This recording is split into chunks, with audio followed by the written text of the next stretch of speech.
குணசாலியான ஸ்திரீயை கண்டுபிடிப்பவன் யார்? அவளுடைய விலை முத்துக்களை பார்க்கிலும் உயர்ந்தது. அவள் புருஷனுடைய இருதயம் அவளை நம்பும். அவன் சம்பத்து குறையாது. அவள் உயிரோடு இருக்கிற நாளெல்லாம் அவனுக்கு தீமையை அல்ல நன்மையையே செய்கிறாள்.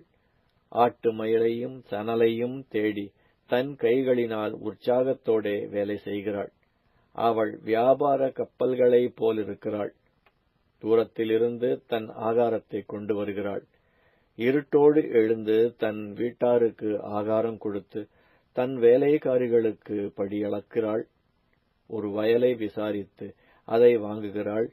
தன் கைகளின் சம்பாத்தியத்தினால் திராட்சை தோட்டத்தை நாட்டுகிறாள். தன்னை பலத்தால் இடைக்கட்டிக் கொண்டு தன் கைகளை பலப்படுத்துகிறாள்.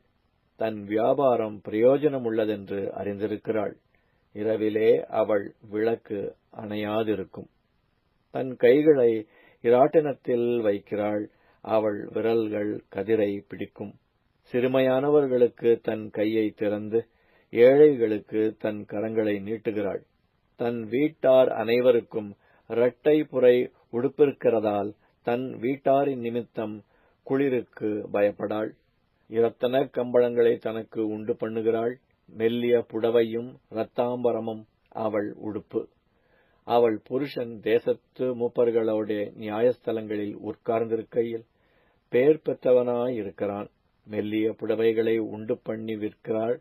கச்சைகளை வர்த்தகரிடத்தில் ஒப்புவிக்கிறாள். அவள் உடை பலமும் அலங்காரமுமாயிருக்கிறது. வருங்காலத்தை பற்றியும் மகிழுகிறாள். தன் வாயை ஞானம் விளங்க திறக்கிறாள்.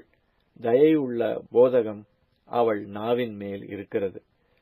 அவள் சோம்பலின் அப்பத்தை புசியாமல் தன் வீட்டுக்காரியம் எப்படி நடக்கிறது என்று கண்ணோக்கமாயிருக்கிறாள்.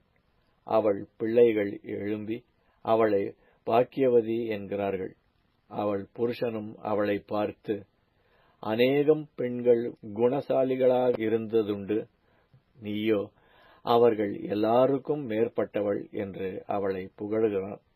சௌந்தரியம் வஞ்சனையுள்ளது, அழகும் வீண். கர்த்தருக்கு பயப்படுகிற ஸ்திரீயே புகழப்படுவாள். அவள் கைகளின் பலனை அவளுக்கு கொடுங்கள். அவளுடைய செய்கைகள் வாசல்களில் அவளை புகழக் கடவது.